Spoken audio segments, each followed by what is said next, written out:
एक धक्कादायक बातमी लाखांदूर तालुक्यातून येत आहे। तलावातील कचरा काढताना सापाने एका 65 वर्षीय व्यक्तीला दंश केला आहे।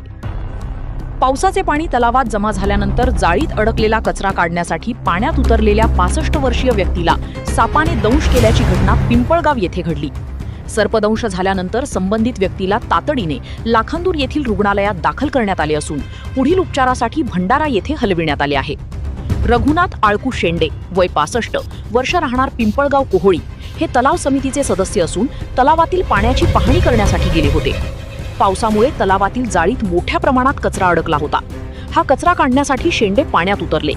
कचरा काढत असताना जाळीत साप अडकलेला असल्याचे त्यांच्या लक्षात आले नाही। कचरा काढण्याच्या प्रयत्नात असताना सापाने त्यांना दंश केला। सर्पदंश होताच उपस्थितांनी शेंडे यांना तातडीने लाखांदूर येथील रुग्णालयात उपचारासाठी दाखल केले। मात्र प्रकृतीची पुढील काळजी घेण्यासाठी डॉक्टरांच्या सल्ल्यानुसार त्यांना भंडारा येथील रुग्णालयात हलविण्यात आले आहे। दरम्यान घटनेची माहिती मिळताच सर्पमित्र अरविंद यशवंत परशुरामकर यांनी घटनास्थळी धाव घेतली। त्यांनी तलावातील जाळीत अडकलेल्या सापाला सुरक्षितपणे बाहेर काढले। त्यानंतर सापाला नैसर्गिक अधिवासात सोडण्यासाठी योग्य ती कार्यवाही करण्यात आली। पावसाळ्यात तलाव, विहीर, नाले तसेच पाण्याच्या ठिकाणी कचरा काढताना साप किंवा इतर सरपटणारे प्राणी आढळण्याची शक्यता असते।